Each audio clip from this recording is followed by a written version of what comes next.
My name's Thomas Waddle. This is a Whisky Sour Hour, and we're joined here by Calum Petrie, first time ever in video. How you doing? All right, thank you. Thanks for having me on for just the fourth time. I think it possibly could be. So it's the fourth gaming one that we've done. Yes, it always seems to be every 10 weeks. It seems to be that's the way it rolls. It's at 10 weeks again. I think it is. I think it's no far off. So 2.5 months. Every 2.5 months, there seems to be something of note happening. So, you'd reminded us that Gamescom was going ahead. So, between I'm just throwing pens about. Between Gamescom, opening night live, and then whatever Xbox was cooking up in that, there was plenty of stuff to be going over. So we decided we'll do this episode. But in the 10 weeks it's been since last time, what's been going on? Have you been doing your finishing at least one game? Was it a month or a week? What was it you were doing? Oh, one a month. I could never do one a week. You could.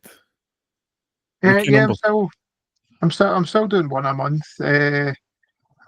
Controversially, I think one of the ones that I've done recently is a game that you messaged me with, like, sorry man, I'm just not feeling it. I can't stick with it. And that was Endura completed Claire Obscura Expedition 33. I just couldn't do it. I don't know what it just never landed with me. I think everything about it looks cool. It's oddly story heavy for a game that I think is more mechanically heavy. It's bizarre, but you were raving about it, and I did try. I promise. Yeah, and then I went back to a bit of childhood and completed Return to Monkey Island. Nice. What's the guy called in that again? Is it like Threepwood or something? Guybrush Threepwood. Aye, that's it. I've never played those games, but I remember playing the Star Wars Unleashed, and I think you could get like a Guybrush Threepwood, costume that you would wear bizarrely. But yeah, no, I'm kind of similar. I think we were talking off camera, just how's things been, and I said, have you watched Alien Earth? And I think we were talking the other day because we were going to record this, not realizing there was the three like shows that were on. So we thought, well, rather than do one for each, we'll just do one big one for them all. And I'd said I downloaded Alien Dark Descent, and just the anxiety. I watched Aliens far too young, and I watched Alien far too young, and I feel like it's made an indelible impact on like my psyche. Like the noises, the pulse rifle noises, like just quoting Aliens most days, and just the motion tracker noise. I can't play it. I've tried. It just freaks me out too much. I can't do it. It's I know. What was it? Was it Alien Isolation? Was that the first person? Yeah. Done it. I remember. You obviously are good friend Ross, who I'm going to make sure to let him know that we plugged him in this episode. Twitcher. That's like a Witcher in Twitch, Twitch streamer. Ross. I remember we were talking about it, and it's an 11-year-old game now, which is pretty disgusting. The fact that it still looks that good, and there's a part, and I don't mean spoiling. It's not really story heavy, but the spoiler. But you go down in an elevator, and everything's like pretty messed up anyway, as Aliens is, and the door opens. Now it's been very much based off Aliens, the first movie, so like very like retro sci-fi, and you get to the bottom of this elevator, the door opens, and you're in a nest like it's Aliens 2 or Alien 2 Aliens, and I just paused the game, turned it off, and I don't think I played it for 6 months just because I couldn't deal with it, the PTSD. And Ross I think he done something similar. So, who says video games are not art? I think sometimes it's torture. Like actually, like playing it, like I could only play like maybe like 30 minutes a time, just because the anxiety was too much. As I say, the motion tracker noise. Still, like as soon as I hear it, like I could be out in Glasgow and hear it, and I'd be like, because I work retail and I've worked in shops with, I think there's labeling it QCom, quick commerce. See, anytime I'm at a fast food restaurant or some sort and I hear like a Just Eat or a Deliveroo and Uber Eats tablet going off, like, oh, that's going to have big long-term effects on anybody working in those industries. But it just triggers you, that noise. I think after watching Zach Krieger's Weapons, whatever the next movie is he should incorporate that into, like the noises into his next movie. I think it's Resident Evil, actually, funnily enough. But if he does that, I'm sure, like, the people that work in retail will be like, oh. So aye, no, it's aye, no. Apart from that, I'm all talking. I've just been like I'd got a really good deal on the Metro series, so I played like the Metro trilogy. Really enjoyed them. Bit janky to begin with, but they finish off really strong. I picked up Final Fantasy 16 now that it came to Xbox. I posted my initial thoughts about that on my Instagram the other day, and actually played it for like another 6 to 8 hours after that. And the story progressed a bit, and my opinions slightly changed from that in a more positive direction. But yeah, but new laptop, so I've been installing loads of games on it and getting ready for the 24-hour charity stream this year that I'm doing with Drew Martin and my pal Kevin for the first time. Very nice. Is there games in line that you have an idea of what you're doing? So there's been a bit of, we're going to do Baldur's Gate 3 originally, because you can do a 4-player multiplayer, which makes it a basically totally different game, because then it takes out all the NPCs and it's just use other 4 characters, so you don't have to worry about all the dialogue options. But then Kevin's not keen on it, so we stopped. We kind of changed the plan from that. So we had a toss-up between, because we hear rave things about you want to say Final Fantasy, sorry, it's Fallout 76. That's had quite a facelift since its initial release, and there's a full-blown story in that, but I think we've opted to go for Total War Warhammer 3 again. Nice. That's I mean, I think you can't really go wrong with like a good RTS. Are pretty like you can play them continuously. Like, 24 hours is a long time. I'm sure you could finish a lot of games in that time. I don't know about Baldur's Gate mind. I'm sure that's like 100 odd hours worth of games. But maybe if you like mainlined it, you could. Possibly, but you know what? There's a risk if you play it for 24 hours straight, you're going to sicken yourself of it, and then you're never going to pick it up again. Aye. Like that's what happened with Sea of Thieves when we did that one year. Martin and Drew have never went back to it again. I've never.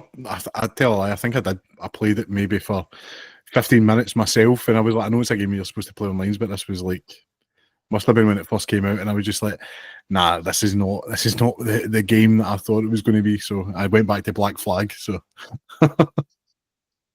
which is still a very good game. Aye, absolutely. The remake, whenever that comes, I'm sure I'll be playing with it. Just remake everything. Just nostalgia is I believe I'm a tourist in my own nostalgia these days. So aye, that's what it's about. With that being said, with kind of the Xbox and obviously the opening night live, Jeff Keighley, who kind of puts on a decent show. Like I don't think he's the best. I think we both, but well, that's not fair. He doesn't really appeal to what we want. As I don't know. I don't want to say gamers, but you know what I mean. It's people that are in and around it. You know, like we were complaining when we were watching it.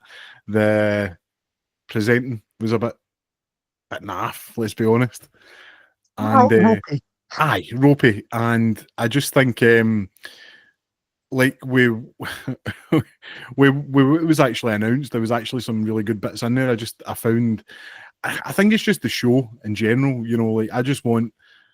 And sometimes we complain that there's too much going on, you can't take it on, but sometimes it's good just to have like trailer after trailer. And I know he has to like keep the lights on and do like adverts and stuff, but it was a wee bit distracting, you know, when you're just like, you know, coming up next, and it was just you were cut to a really naff advert or something, you know. So the actual show itself, did you have like any thoughts going in what you would have? Or? No, I didn't really know what to expect. Going with low expectations, and usually something will surprise you. That's my idea towards it, and much like films as well these days. Aye, absolutely. Just obviously kind of kicking it off, they announced the Hollow Knight Hollow Knight. That sounds like a shoe. Hollow Knight Silk Song is coming out this year. Never gave any dates, but there was a gameplay demo, a playable on the floor in Cologne. Have you played? Is that something that appeals to you, like Hollow Knight? I am really not a fan of Metroidvania games like your Castlevania, your Metroids, Dead Cells, all those. But for some reason, I saw the art style for Hollow Knight and I had to pick it up and play it. So I actually got that for my Switch. I've not completed it, but I got quite far in it and I really did enjoy it. I like the setting, I like the art style, I like the music. Silk Song spin off of what like the game. It's like the second boss in Hollow Knight. Now, I don't know if there's lore and everything behind it. I've not went a deep dive into the world of Hollow Knight, but for some reason, this boss seems to have got their own spin-off game.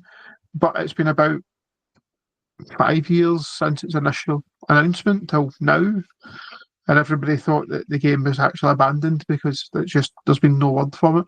But hopefully, that long in development, it's something that's quite grandiose and it's been worth the wait, and I hope that people are not disappointed with it because Hollow Knight's as hard as nails.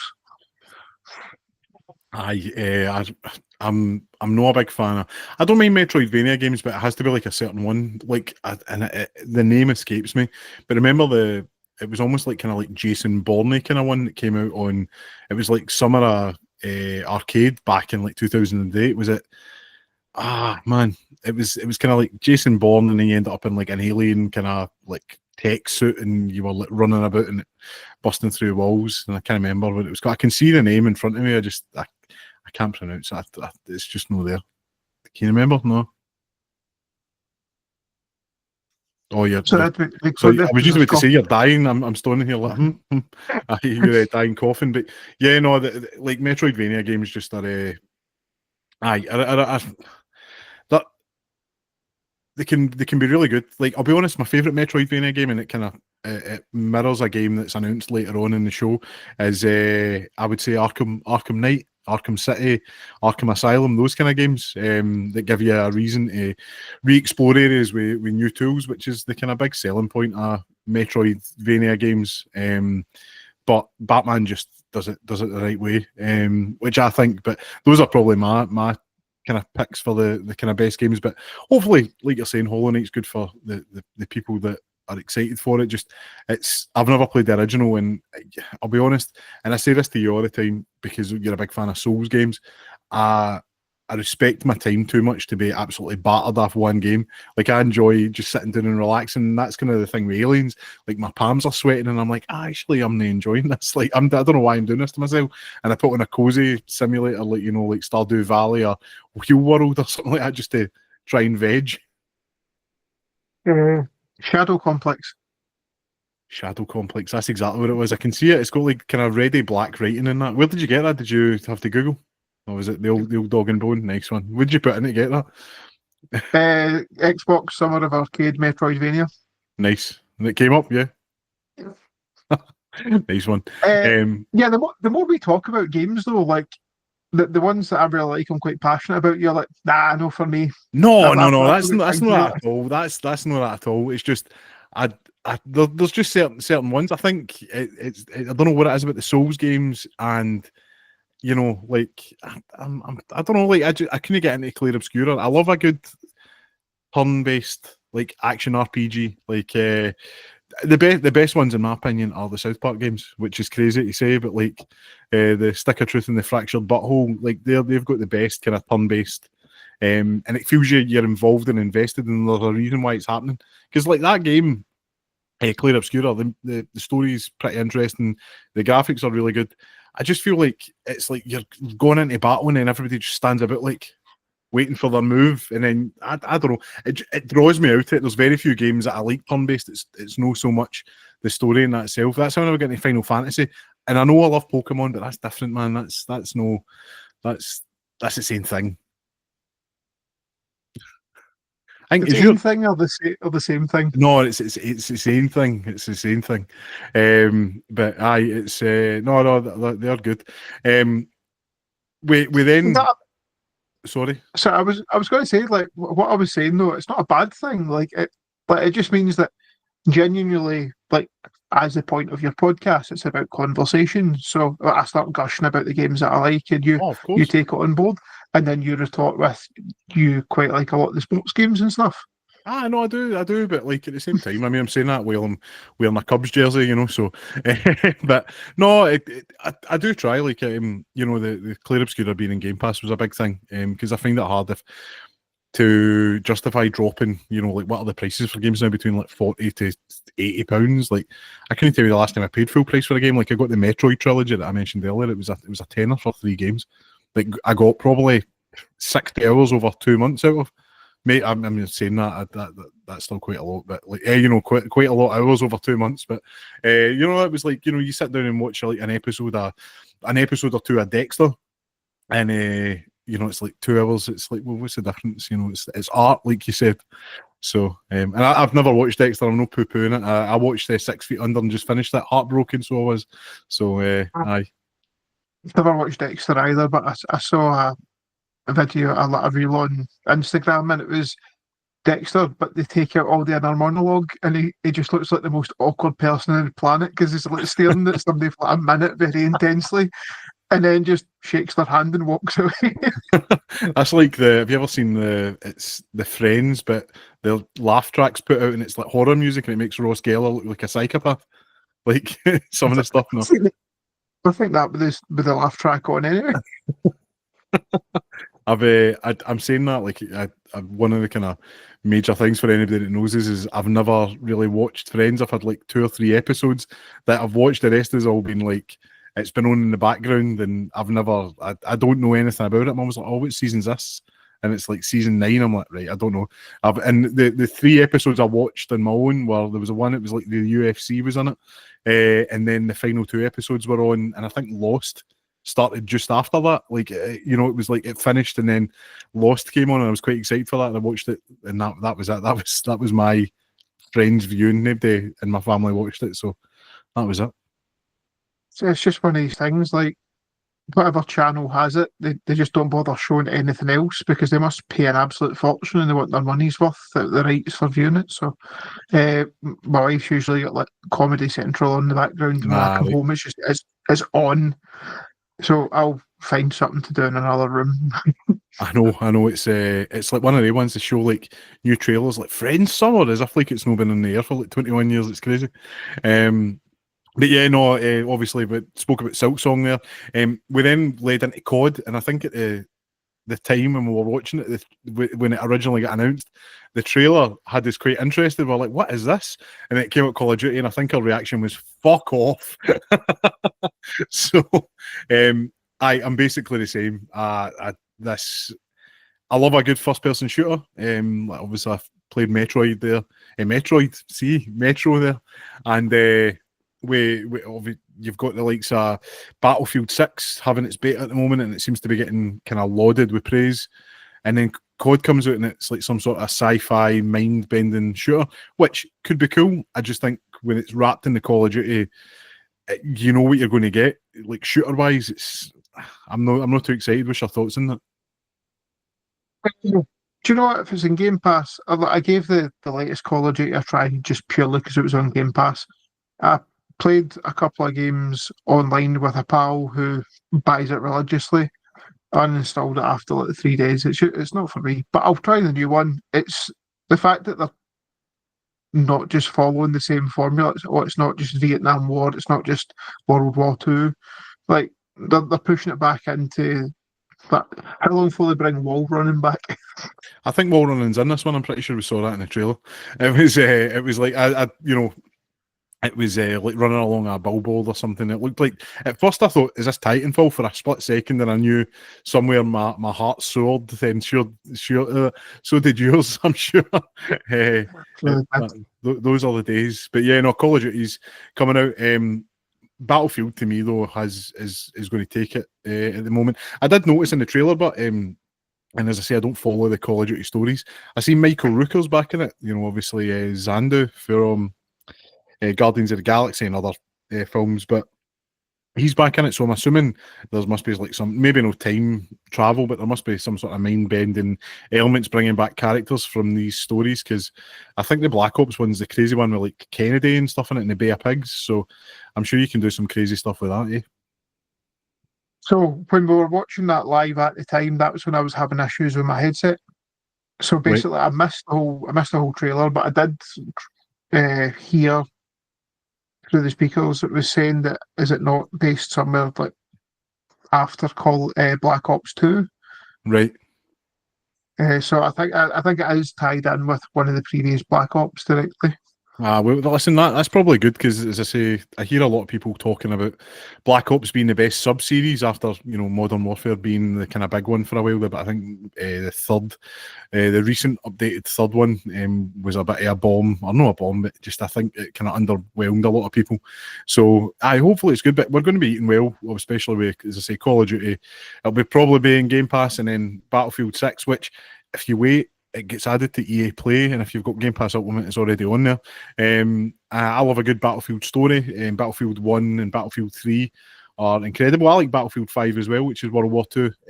Battlefield 1 being World War 1, which is, it sounds weird, that's like my favourite kind of historical period. I love it.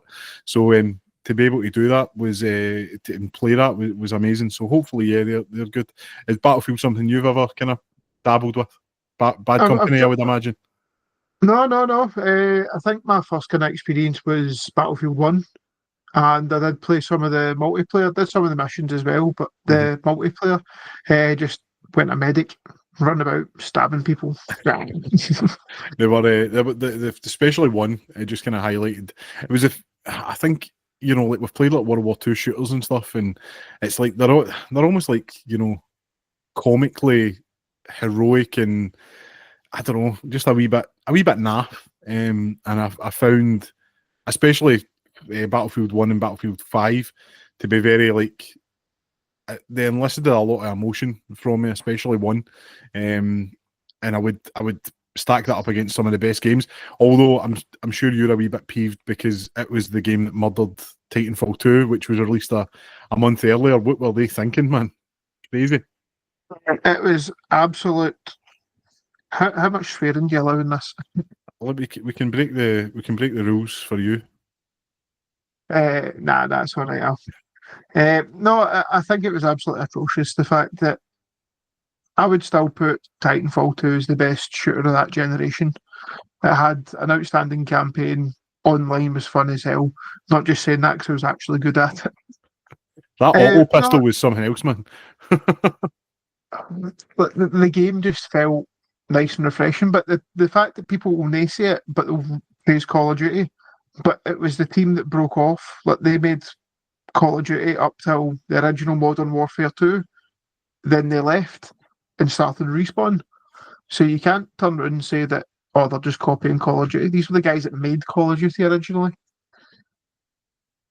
Aye, it was is it Vince Zampella? I think is the head in the studio. And let's be honest, there's very few studios you can actually hold up, bar Nintendo, because like I think there's been some rough games in there, but most people would say they're all pretty good. We're not getting into that because the Zelda chat always seems to fire up when I say that. But there's very few game studios that you're like have made predominantly amazing games, and I think you could argue that Respawn has maybe one of the best kind of like hits to losses records. They've done the Titanfall games, and obviously the more recent, the Star Wars. Is it Fallen Order and Jedi Survivor? I think so. Yeah, no, they're want some of the best out there. So, like anything they touch is kind of golden, and I just wish Titanfall 3 would get a shout, get a chance to flourish. Would, but probably Apex Legends has made more money than Titanfall ever did. Aye. And to be honest, Apex Legends, if I was going to play one of the Battle Royales, I'd probably go back to that because it's one I had the most fun with. Aye, I never even went into that, and I remember at the time hearing, like it's set in the same universe, but I think you like I'll actually forget it was even set in that universe. Who's the big South African villain in the second one? I remember his name because he was the guy that done like the match like kind of calling. If you were playing, he's like, "All right, bollocks, this is a barrel of attrition." I just remember that sticking in my mind. You were very good at the you just set it up. It's like, and then Marcus Phoenix comes in, and you're like, "Oh god damn!" No, I think Apex Legends starts off with like him because he's trying to recruit like mercenaries and stuff, and that's why you've got all the different heroes. It's him like, picking people to play in these games. All right. No, I never, unfortunately, never got round to playing it. I did. You told me about Titanfall 2, and it was one of those games. I think you can get it when it's in sale. It's like £2. It's something ridiculous. It's always not cheap. So, It's absolutely disgusting how cheap it sells for. So looking forward to the Battlefield. Hopefully COD's decent. We'll give it a go, like you say, because it'll be on Game Pass.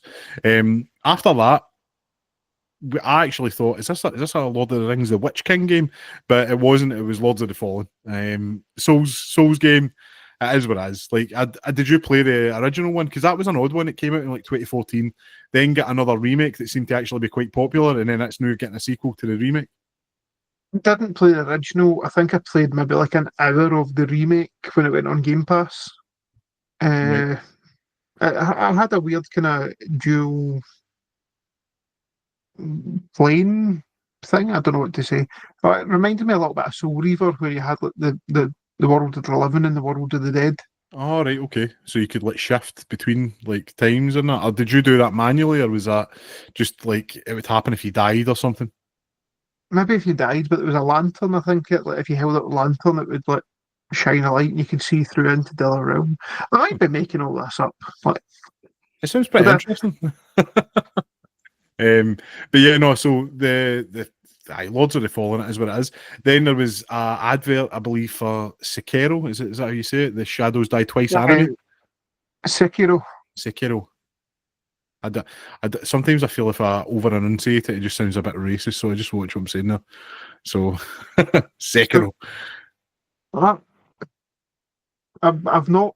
So Sekiro is probably the one of the only Souls games I've not completed, and it's solid. It's really hard. Like, you need to be a kind of big parry player. You can't get through Sekiro without being able to parry things, and it was never my play style in the previous game. So, but I've not had that time to sit down and properly invest in it. But I think maybe that's why they've went on, maybe to try and look back round and increase sales on the game by releasing an anime on it of a game that's over 5 years old already. Yeah, I'm pretty sure I think during COVID or the beginnings of COVID, or maybe before that, maybe like 2019. I just remember being in a long walk, and I'd walked like where we stay. There's a Beltray, a cycle track, and it just goes all the way basically to Glasgow. I'm pretty sure I walked from where we stay basically to like, I want to say like Linwood, and then I turned back, and I remember just listening to, might have been IGN Game Scoop or something, and they were talking about Sekiro, and I think this was at April time. So if you get a chance, look up when it came out. I think it may be in April 2019. So you're looking at what something that's, by the time this anime comes out, perhaps 7 years old. So it's it'll get sales anyway, and if that IP is already there, then absolutely, like they're well. It's probably cheaper to make anime than it is a game these days. So, do you have the results of that search there? 22nd of March 2019. Man, I wasn't far off. So Sekiro, sorry. Anime. I think it was maybe Crunchyroll it was on, but I never caught. I didn't write it down. Probably something like that. Then, in my opinion, the game of the weekend was announced. If you want like Batman Arkham style games with Lego Batman and all the movies, there's a Lego Batman Legacy of the Dark Knight coming out in 2026. I don't think I've played a Lego game actually since like, I think it was Lego Batman 3, and it was like you went to the different worlds, I like DC, and as a big DC Comics fan, I have the background here blurred because it's the home office as well, and I like to keep a wee bit of privacy, obviously. I'm saying that way with the cameras on, but I have like a ridiculous collection of DC trades to my left here. So I was over the moon because it was very like what was it? I was going to say celestial, but that's not right. But like galactic almost. You were going to like all the Green Lanterns kind of stuff. So in the time since then, which I think that would have been like 2014, 2015, we've had like rebooted DC universes and stuff. So it'll be cool to get back, and I believe there was some clips that were remaking the best Batman movie, The Batman, which is always good in my opinion. Maybe we'll get the music as well, because they never scrimp on the licensed tracks in these games. Is that something you'd be interested in, as a Lego and Batman fan? I just find it really weird how you pronounced The Dark Knight there. That was a bit weird, but Nah, I could have said Rises at the end of that, maybe. Listen, we all love those movies. I prefer the Batman, but I'm pretty sure right now is it not Christopher Nolan season at the cinema, and ooh, they're showing one night after the other. Batman Begins, Dark Knight. But they're doing Oppenheimer and Tenet and everything as well. But yeah. they're showing all the IMAX re-releases. Well, that would be good. That'd be good, especially with Odyssey coming out next year. That'd be exciting. So, aye. Is a Lego game something? I imagine you've played Lego Star Wars or something, or is there anything you've played Lego wise that kind of tickles your fancy? I played the Lego Star Wars when they were free on Games with Gold and stuff. But it's never been a big fan of the Lego games. I think probably the last one I owned was the first Lego Avengers game. Oh no, it was Lego Marvel Superheroes. It was Oh yeah, called. I got that with my. I think I got it with my Xbox One when it first came out. That's a cracking wee game. Just flying about New York doing wee puzzles. It was quite good, and the story was, well, it's decent, I suppose. My wife, she is a massive fan of the Lego games to the point where she's like platinumed and 100%ed them, depending on what platform she's played them on. She sinks the hours into them. Aye. That No, noise when you collect studs is like ingrained in my memory. it's when you fill up the stud counter and it's like it's a really good it's a really satisfying noise.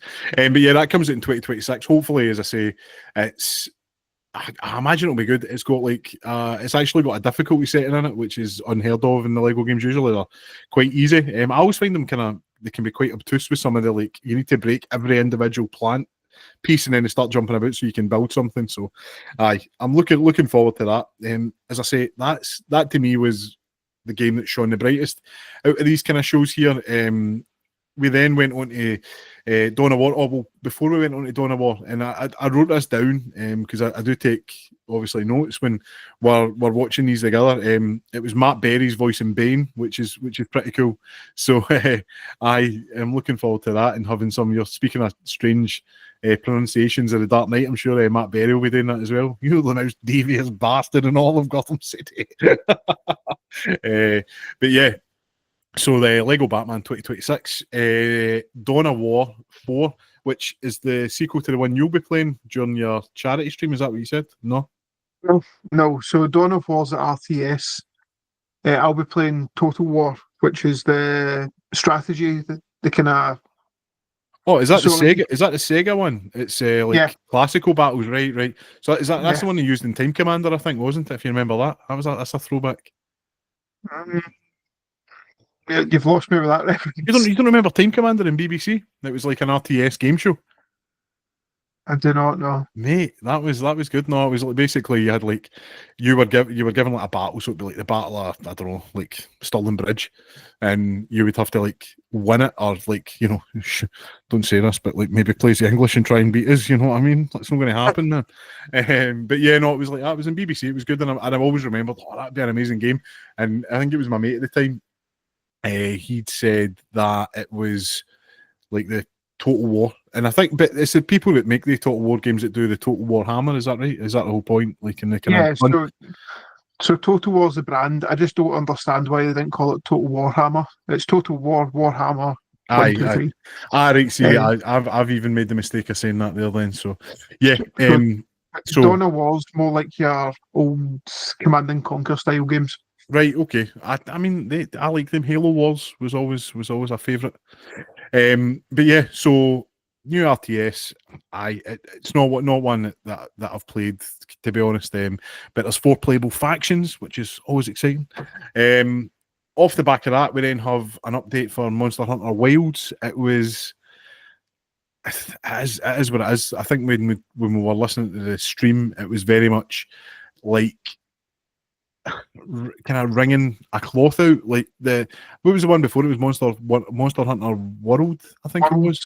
Yeah, so that like broke records after records after records, and I feel like Wild just never took off the way the previous installment did, and it's a Final Fantasy, crossover. All right, like cool. We discussed this. Those games, just don't. Not Final Fantasy. I just mean the Monster Hunter games just don't really do it for us. They're very niche, I think. But a lot of people like them, but they're quite niche in the controls, and you can't cancel animations, which puts us off. You probably can now, but yeah, no, never plan a fan. Have you played the Monster Hunter games in your kind of travels? I did. I think I reviewed. That's bad. I can't even remember what I've reviewed. But not. I think I definitely got a review copy of Worlds when it came out. Played it for a bit.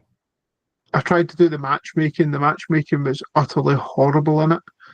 But you do get a animal companion, wee cat thing to run about with you. I think it's a palico, I think it's called. But the cool thing was you could do the kind of tortoise shell look, and it looked like our cat at the time. It basically. That's it.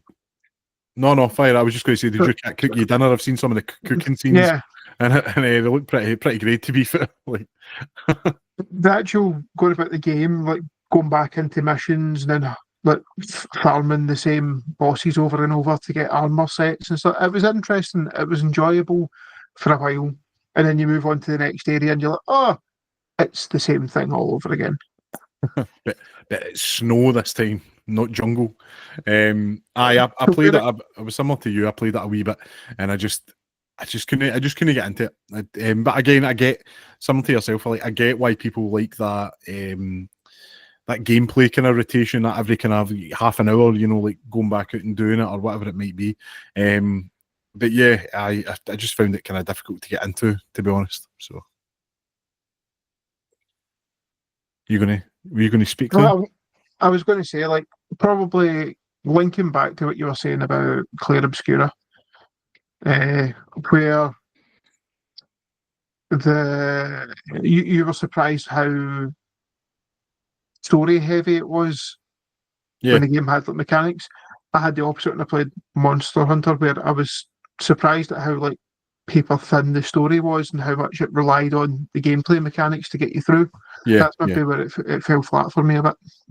I think and I don't know, it seems like one of those games that'd be very lore heavy. Like, why is this wild dragon attacking us? And then there'd be like a scroll you would read that would explain the entire backstory of it. But you're like, I don't want to read that, I want to see this. I'm too busy bought up my copy of the Lusty Argonian Maid here. Exactly. The love away. I was going to say Oblivion, but I'm Elder Scrolls reference. I think it's in them all. But yeah, after that we had, and I'm sure I'm saying this right because I've heard it said that many times. But Onimusha, there's a new Onimusha coming out. It looks good. It looks totally different from the other ones because the other ones were very much like a very slowed down Devil May Cry. I think this one looks a bit more exciting. It's probably the one I would gravitate if you were to take this and the new Ninja Gaiden. I think I would probably go more with the Onimusha style, but they both are their own thing, and we'll kind of cover that in a wee bit. But Onimusha, is that one? Did you ever play any of the original trilogy? No. I remember reading Games Master magazine back in the day, and it was when the third one was coming out. And who's the French actor again? That would be Jean Reno. Yeah, he was a second playable character in it. Aye. There was some sort of like time nonsense, and I think he was pulled into the past, and you had the main character. I don't know his name, but he was running about like modern day Paris, and I remember, I don't know why, there's like a kind of time, and it was like kind of late 2003 into 2000 and like kind of 4, and there was a lot of like kind of like epic games. If you say something, it will come up on your screen. But Callum's cats appeared. I don't even know about this. So there was just a weird time in those kind of like 2003, 4, where there was like kind of crazy sequels, and just Wild Swings taken. It just kind of sticks in my mind. It was one that I always wanted to go back and play, but you know what it was like back then. You never had the disposable income, so you had to kind of rely on reading, like you're saying, reading Games Master and watching the old Game Network TV channel. And if you were lucky to have like a computer, be able to jump on and read reviews, so you had to kind of listen to what people said. So I eventually never got Onimusha, but that'd be one that I think they done remakes of them back in like 2023, maybe 2022. So it's maybe ones that I'll go back and pick up, and eventually we might get another Jean Reno. His own spin-off series. You never know. It'd be pretty cool. After that, we then, and you called it immediately. I had no clue what this game was, but it was Europa 5. Got announced. Europa 4, sorry. Europa 4, sorry. I read the title when it came up. Is that what it was? I thought you were. I'm pretty sure you said it before. I think you're underselling yourself there, but yeah, no. When that came on, I mean, it looks very Civilization, so I imagine it's in the kind of same vein as that. And there's a word for them. I just can't remember the name of the because it's not just it's like grand strategy or something, isn't it? It's you're kind of thinking on a larger scale than what the other ones are. But yeah, cool. If it was in Game Pass or if it was dirt cheap, I'd maybe pick it up. I quite enjoy an RTS strategy kind of game. I was playing Age of Empires recently. I was quite enjoying them. So. Maybe see about that. Then we moved on to this was you definitely did say this one because I thought at first it was Zone of Enders, but it was a Demon X Machina. Oh, that one came up on the screen as well. That looked quite cool. I think it was a bit. Sometimes I find like the anime acting a bit over the top. Like that kind of draws me out a little bit. Like I don't know if it's just like the voice acting or if it's meant to be like that's the kind of style. But I found it quite hard to get in. But the actual gameplay looks quite good. I think it done really well. I remember it came out on the Switch. It was one of the ones that first introduced like third-party official controllers for the Switch. I'm pretty sure I bought them. No, I bought the Pori split pad. Sorry, but I think it sold really well. It's anime. It's Nintendo. It seems to go hand in hand really well. Of course. We then got Deadpool VR. It looks like Red Steel. Next. Pass. I know. I think I don't know what it is. I just can't. I was in the Deadpool. I don't like Deadpool camp for like 2016 when the first movie came out. I've kind of came back a little bit and then went well back sometimes. But yeah, it's that game just looks like it would be so annoying after like 10 minutes. Okay, so I'll talk about it.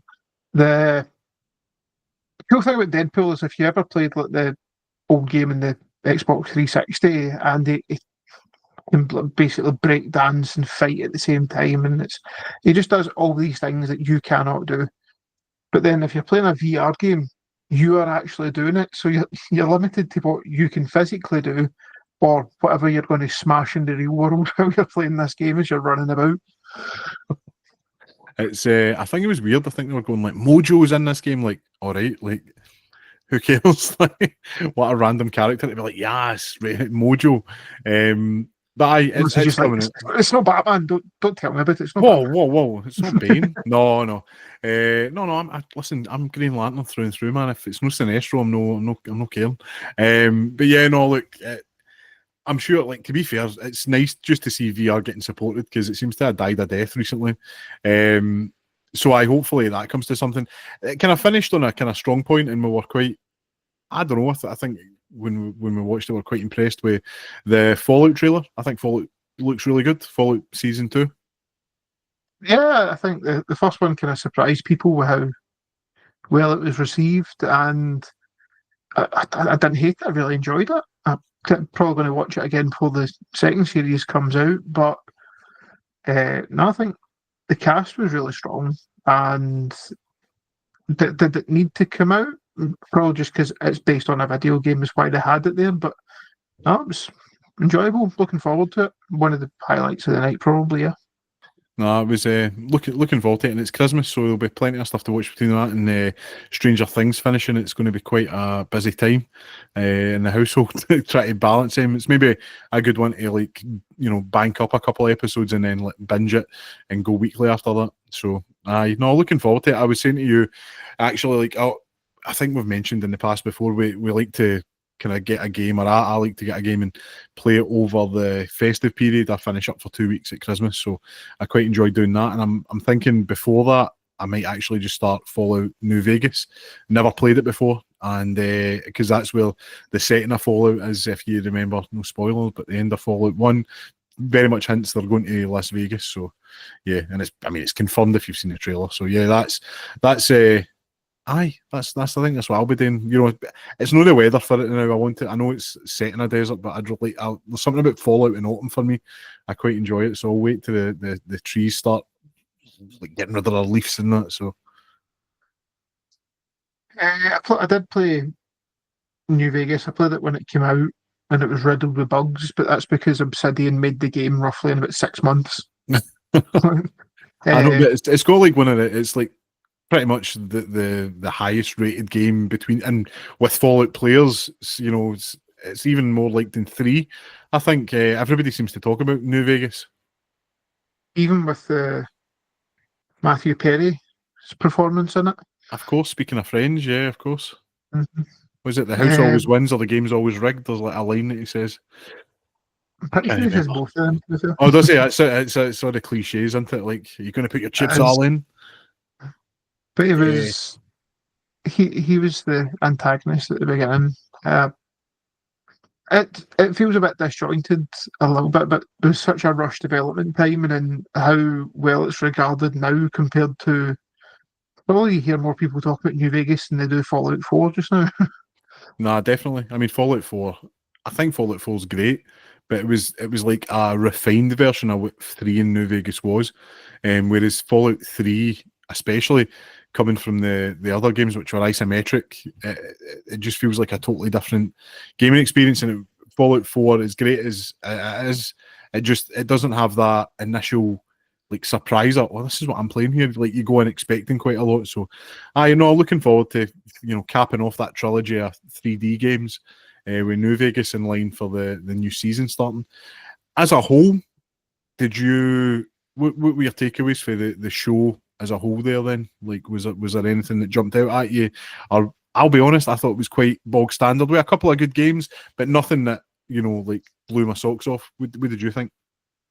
I was quite happy to see the fact that they're still further developing Indiana Jones, and it's getting like, it's still got the original title, the Indiana Jones, and off the top of my head, I can't remember, but then it's got a subtitle the Great Circle, and then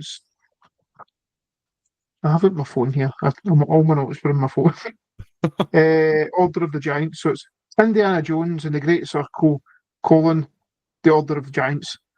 So is it a direct tie-in with the original story, or is it a separate story itself? Are they just going to keep releasing these instead of forcing you to pay the 50, 60, 70 pounds every time? Are they just going to just add new story expansions onto this and continue?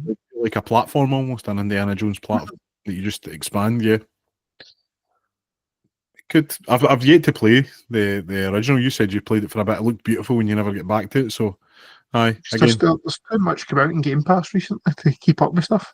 Aye, it's just been hit after hit, really, hasn't it? Mm-hmm. Obviously, the kind of other thing that we were talking about, and I'm just having to look at my screen because I've missed some of the notes here that I've taken. We then moved on to, there was Xbox-centric showcases. Kind of over there was some stuff. There was let me just pull that up there. So the big takeaway was the kind of Ally, the pricing information from it. I don't think has been released yet, but the talk is it's going to be like $549 for the new Xbox handset. And is it Republic of Gaming? Is that correct? Am I saying Republic of Gamers. That's what ROG stands for. ROG. So your ROG Ally Series X, or whatever it's called, the big fancy one that'll blow your kind of hands apart if it was to explode. From what I can see, it's going to be in the kind of ballpark at like £899, so £900. That is a lot of money to be putting down for a pretty beefy tablet. But have you used any of these before? Is it something that you'd be interested in? I was looking at them kind of pricing them up and stuff because I did just get a new laptop, but I was looking to see what I get. Like those ROG Allies are entire PCs. They come with like Windows 11 on them, and you can access like Microsoft Office, and you can use them as a PC. You can dock them, and then they come up. So they are impressive bits of kit. That's why it's essentially a laptop, but in handheld form. But the fact that they've got the graphics to push those console games and stuff as well. I know there's probably some PT gamers laughing that PC games have to push console graphics, but no, they're very impressive bits of kit. And the fact that Steam released it started with like the Steam Deck basically, and then these companies have just iterated that to the point where Steam's probably not going to do another Steam Deck because all these other people can put out the things for cheaper, and then back to why are we putting research and development into this when actually we can just make money off the games. Well, that kind of goes towards what the leaks were saying about the next Xbox console basically being a PC, and it'll have like an Xbox app basically on it, and you'll be able to access your Steam library on there as well. Because that is what it is. It's all about store faces. I don't know if it's still a thing, but obviously you've got like Epic's store page. But I think EA, they used to be, was it Origin? Is it still called Origin, or is it something else now? It's changed from Origin. I can't remember what it is though. Yeah, so you've got all them. So I imagine like if somebody buys into that, and that's going to be the way forward. And I keep seeing things, you know, like on the cesspit that is Twitter or X, if you want to call it that, where the likes are, you know, I was going to butcher. I was going to say Halo 3 ODST, but the Helldivers Halo 3 kind of crossovers. You've still got folk on there just crying that it's even a thing. I think cooperation is like the best thing, and if Halo was to go to PlayStation, and this is something that, you know, before it would have made my stomach twist. It's like, you know what? See if it does. It means I can play with, you know, people that I wouldn't have the ability to normally do that with, you know, like friends that don't have Xbox anymore, but we grew up playing Halo. So, it'd be great if, you know, they went across, and it's if it makes sense, it makes sense. And I'm sure if Helldiver sells really well, which comes out in the next kind of week, I think you'll be seeing a lot more PlayStation games coming across. And even though it's, you know, what is it, for every Xbox sold, there's 3 PlayStations. That's still a whole lot of people out there that could buy Spider-Man again or God of War. No, it doesn't have to even be Ragnarok. It can be the first one. No, I agree. It's just get rid of not get rid of the console war. I haven't thought of it as the console war for years, but you make money off the platforms that are available. Like at some point, PlayStation could have turned around and said, "No, we don't want Sea of Thieves, we don't want Forza, we don't want this, that, or the other," but they didn't. And then was it Sea of Thieves and Forza ended up being like 2 of the biggest selling games on the PlayStation storefront at one point? I think back in April, I'm sure I saw headlines, and it was Xbox was the largest publisher on PlayStation at the time. Like, you know, the amount of games that were in the top 10, and you know, all jokes aside, because I love a good single player, and I love a good, you know, like story driven single player, like for want of a better term. It's a PlayStation Sony style game is brilliant, and it's great for me as somebody who doesn't play online. But to totally poo-poo Halo, like Halo or Xbox, and especially the Forza games, like Forza wipes the floor at Horizon anyway. With any of those kind of simcade games, we had Jordan McGonigal on, you know, weeks ago talking about the sim racing and that. It's almost like its own genre, having the simcade, those kind of like Need for Speed games, where, you know, you're drifting around corners, but the car still handle relatively realistically. Xbox has done that the best with Forza Horizon for the last like 7-8 years now. Since, I mean, Forza Horizon, the first one came out in 2012, so, you know, it's that 13 years of domination, and it has been domination with that kind of stuff. So if it's something that the people want, then I'm sure it'll come. Sorry, again. Hi, sorry, it's okay. Is there any games like that you would like to see come across with PlayStation? Doesn't matter kind of how big or small. Is that what's your kind of like? What would you like to see? Probably the God of Wars would probably be good, and maybe the Horizon games.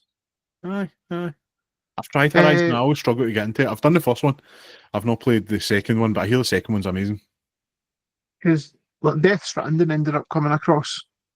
Yeah. Uh, and Was that then 505? Was that 505 games that owned that? But like, Sony had something to do with it, like exclusivity rights or something. Kojima Productions. No, I just meant publisher. Was it not a third party publisher? I think so, because it did come on PC Game Pass first, and then it was Yeah. there's a PlayStation game on Xbox. Aye. But It's if you're making money off the competitors, we'll see what happens. Is it next week? Gears of War comes out on PlayStation. aye. So it's the same day. I think I was going to say Warhammer. The Helldivers comes to Xbox. That Gears of War Reloaded, which I believe is just a upraised, or it's no the ground up remake I thought it was. It's just basically like a re-release of the remake that came out 2015. I think it came out. So it's still a great game, but I just played it at Christmas, so I'm like, nah, I'll probably give that one a miss. Jump online and some feels like yeah.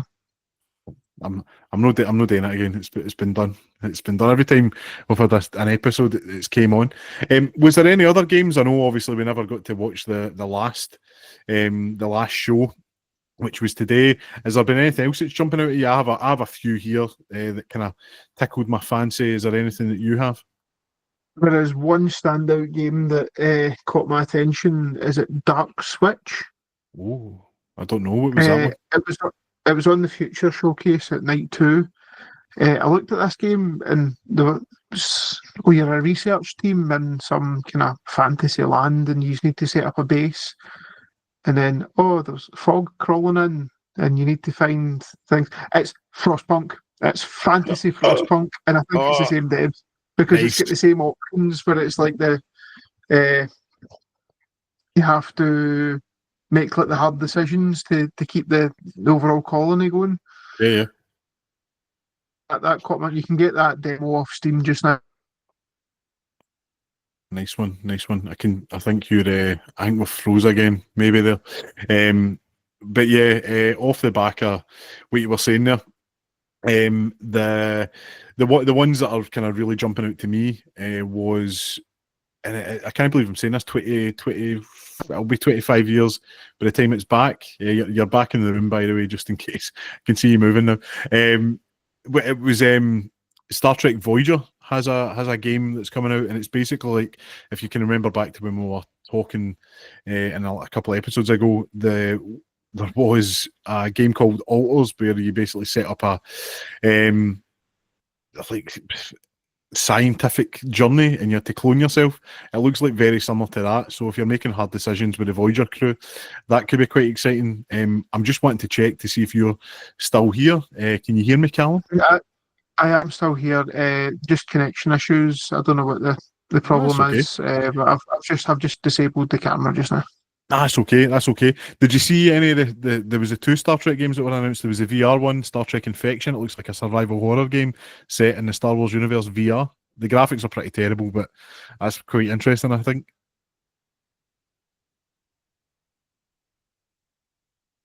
Calum, are you there? I think he might be away, guys. But yeah, there was 2 Star Trek games announced, and then just when Calum, before we lost him there, mentioned that the Frostpunk developer has a new game coming out. They're remaking the first game in Unreal 5, I think it is, but the actual second game will be out in the 16th of September, which was originally supposed to come out last June. So Frostpunk 2 feels like a totally different game, to be honest. It's almost like we were saying grand strategy before, where it like pulls out even further. That's what this one feels like. Whereas the other game was very much you were running like New Glasgow or New London or something. It was a small town that you were building up. This one feels like you're actually building like a mega city, and I think they added bits so that it brings back that kind of the character of the rooms. When you go into them, like the steam houses and that, you can actually see people working. I think they've added stuff like that back in. But as a whole, yeah, no, those games kind of really got my my pulse going. I'm just going to see if Calum is back. I'm, I'm, Calum, I'm, are you there? I am here. I'm really sorry. I do not know what the connection issues are. It's okay. It's okay. Did you hear anything about what we were talking about there? I clicked in when you're talking about the Frostpunk developers. Yeah. So just before all that, I was just going over the Star Trek games that got announced. There was two. There was a VR survival game, and there was Star Trek Voyager, which I can't believe is getting announced 25 years after the fact, which looks like the Alters, which is also like Frostpunk as well. Did you see any of that? No, I didn't. I've just been on like stupid shifts at work and stuff, and I've just not been able to like stay awake to watch some of these programs. But No, that's they're looking good. But the other one was that Frostpunk 2. Just when you mentioned Frostpunk, is announced for consoles next week, next month. Sorry, 16th of September, I believe. I've just installed it on my new laptop because I Oh, tried to play nice. it in the old one, but I would get to the end of the first mission and it would crash. Right. So, am I right in saying it's almost like a different style of game, although set in the same universe? It's almost like we were saying Grand Strategy. It's a much larger scale than the original game, which was quite small, like New Glasgow, New London. This is like big cities, but even more dense. If you get what I mean. I think it's about overpopulation starting to creep in, so they need to expand from their original settlement. And I believe the it's not coal based now. Is it petroleum? Is that right? Yes, I think the opening mission you've got to try and tap a oil tanker. Nice. No, listen, I'm really looking forward to that. Really looking forward to that. Listen, I don't want to, to have there, like, be any more kind of issues in any way. So I don't want to like stress MD out. Before we go, is there anything coming up for yourself, my man? Like what's happening? Is there any reviews or anything? I know you said you were busy with work, but is there anything in the horizon for yourself? I've kind of opted more to just doing stuff on my Instagram just now. Instead of working, it's the first time I've been doing writing and I'm sticking to like my own deadlines rather than having to meet other people. So being able to review games for fun and not worry about who I'm upsetting or like try to word things that not that I generally go for a shock value or offensive anyway, but uh just my Instagram doing stuff. Other than that, I am trying to find a happy work life balance at the moment. Nice one, nice one. And it was still D&D, Of course. of course. How is the campaign going at the moment? Uh, Probably quite near the end, but I've got another friend who's just picked up there's a new tabletop come out called Daggerheart. Oh, It looks as though it's probably going to hurt Dungeons and Dragons quite a bit because when Wizards of the Coast tried to change up the license for Dungeons and Dragons, they changed it for an open license to basically you would basically have to pay any time that you wanted to use the name or anything or use the mechanics. Daggerheart was for the people. If you heard of Critical Role, I think I have. Is that the no? So I was going to say that's the one you went and saw, but that was a Scottish one. yeah, The name escapes me.